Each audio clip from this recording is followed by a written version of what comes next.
looking at the Force users in the game, we took a step back and decided what would we want to play and what would the fan want to play.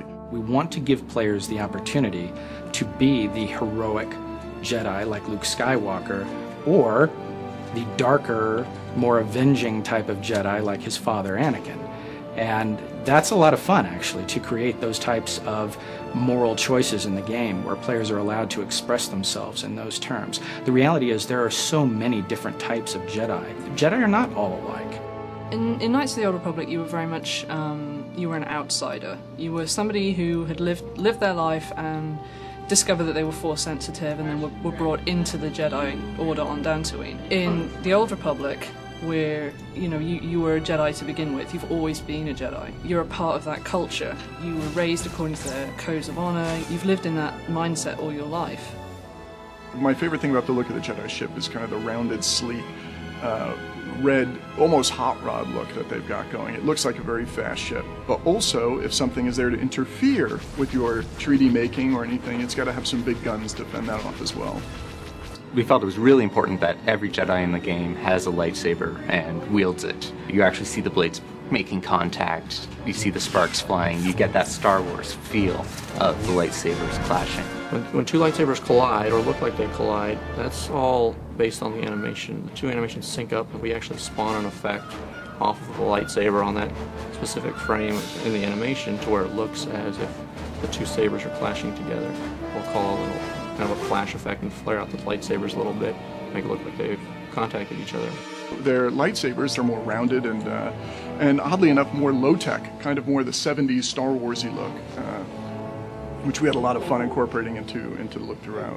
When we're doing the Consular and Knight, or any class, we look at their colors. When we looked at the Jedi, these are the good guys, so we went with the earth tones. We took these robed monk ideas and then we added to them throughout their play. So these guys look anywhere from, armored, robed monk guys, all the way up into people that might look like they're from in the Senate.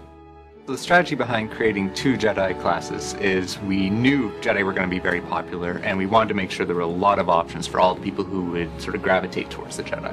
So we took sort of the two most iconic things, the lightsaber and the Force powers, and built a class sort of around each of those ideas, and that became the Knight and the Consular. The Jedi Knight is all about high adventure and action and, jumping right to the forefront of the battle and leading troops on the last desperate charge to save a world. The Jedi Knight's got a wide array of different melee attacks for different situations. So he'll have different saber moves he uses when he's, say, fighting one tough target versus a bunch of smaller enemies.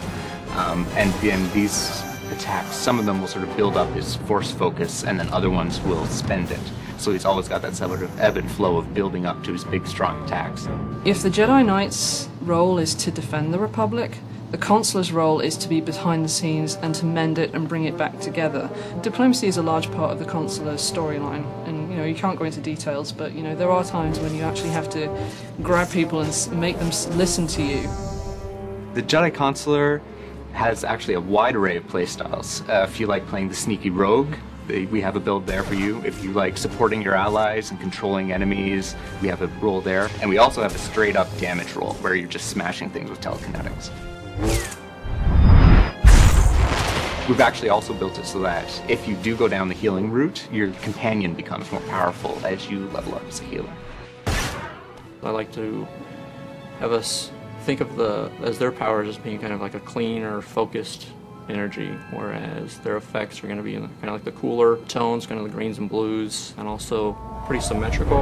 A lot of the effects, I like to have them look as if they're coming from the character. They're not really making magic between their hands when casting that. You can play through the Jedi Knight and get the great, big, thrilling action-adventure movie and play that all the way through, and then you can turn around and you can start a Jedi Consular character and get an entirely new story, just as exciting, but about all new things. If you want to get sort of the complete Jedi experience from TOR, you'd need to go through sort of both classes and experience different pieces of the puzzle. If you've been playing through sort of classes on the same side and then go through and replay them again, you'll do it with a much greater understanding. You may make some choices differently.